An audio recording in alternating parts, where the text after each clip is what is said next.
રાજકોટના ગોંડલમાં રાજકુમાર જાટના મોત મામલે મોટો દાવો થઈ રહ્યો છે।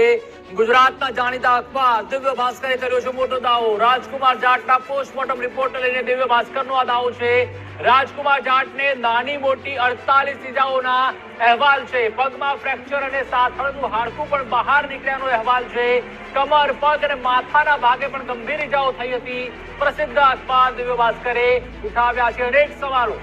એમ્બ્યુલન્સ આવ્યાની 3જી જ મિનિટે પહોંચેલા લોકો કોણ હતા તે સવાલ ઉઠાવ્યા છે। ફોર્ચ્યુનર અને સ્કોર્પિયો કારમાં આવેલા લોકો શંકા ઉપજાવે છે। કાર અને બાઇક પર આવેલા લોકોએ સામાન નીચે ફેંક્યો તેવો ભાસ્કરનો રિપોર્ટ છે। ઓવરબ્રિજ પરથી અમુક સામાન નીચે ફેંક્યો હતો।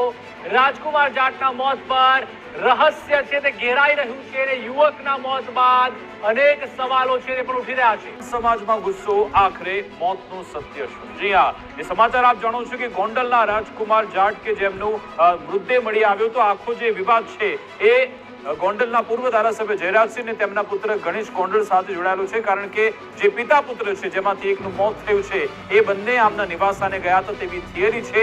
પરંતુ હવે જાટ સમાજમાં ઉગ્ર આક્રોશ છે, ઉગ્ર રોષ એટલા માટે છે કારણ કે એમને પોલીસની તપાસ સામે વિશ્વાસ નથી। તેમનું કહેવું છે, તેમનો તર્ક એ છે કે ભાઈ આ બાહુબલી નેતા છે, તેમનું અહીંયા સામ્રાજ્ય છે, પોલીસ પણ તેમના ખિસ્સામાં છે, એટલા માટે જ આખો મામલો દબાવવામાં આવી રહ્યો છે। પરંતુ હવે જાટ સમાજ આવા જોરદાર આક્રોશિત મૂડમાં છે। રાષ્ટ્રીય સ્તરે તેના પડઘા પડે તેની શક્યતા છે કારણ કે રાજસ્થાનથી સમાચાર મળી રહ્યા છે જાટ સમાજ ઉગ્ર વિરોધ કરવા જઈ રહ્યું છે। ન્યાય ન મળે તો રાષ્ટ્રીય સ્તરે પણ વિરોધ કરવામાં આવશે તેવી ચીમકી ઉચ્ચારવામાં આવી।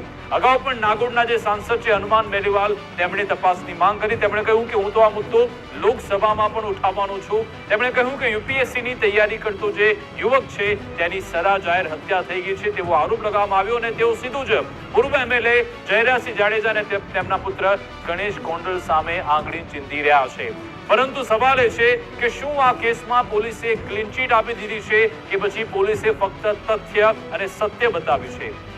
ગઈકાલે મોડી રાત્રે એક જે ફોરેન્સિક પ્રાઇમરી રિપોર્ટ આવ્યો હતો એ પ્રાઇમરી રિપોર્ટ એમ કહે છે કે મૃતક યુવક એટલે કે રાજકુમાર ભાટના શરીર પર કોઈ પણ ઈજાના નિશાન નથી, અકસ્માત સિવાયના કોઈ પણ ઈજાના નિશાન નથી તેવી અમને સૂત્રો તરફથી જાણકારી મળી છે। પરંતુ સવાલ એ છે કારણ કે જેમના પિતા છે, પિતાશ્રીને એવું કહેવું છે રતનલાલ જાટ એવું કહી રહ્યા છે કે મારી હાજરીમાં મારા પુત્રને માર મારવામાં આવ્યો હતો અને ત્યારે જઈને પછી મામે જ્યારે ઘરે પહોંચ્યા ત્યાંથી મારો પુત્ર ગુમ થઈ ગયો અને પછી તેના કપડાં બદલાવી નાખ્યા અને આ લોકોએ જ મારા પુત્રની હત્યા કરી છે। અને બીજી બાજુ મૃતકના જે બહેન છે તેમનું પણ એવું કહ્યું છે કે ગોંડલના પીઆઈ મારી સમક્ષ પોતે કહ્યું હતું કે તેમણે સીસીટીવી જોયેલા છે જેમાં મારામારી થઈ છે।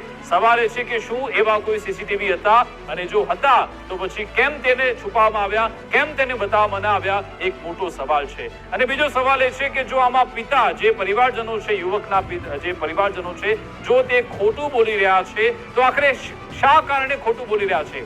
એક બાબત તો આમાં સ્પષ્ટ છે કે આ પિતા પુત્ર જયરાજસિંહના નિવાસ સ્થાને પહોંચ્યા હતા કારણ કે પોલીસે તેમના પોતાના સીસીટીવી જાહેર કર્યા છે જેમાં દેખાય છે પુત્ર અને પિતા બંને ત્યાં અંદર બેઠા છે, વાતચીત કરે છે। ફક્ત એક જ ટુકડો, એક જ એક કડી છે, પરંતુ આ રહસ્ય મુફદ્દલ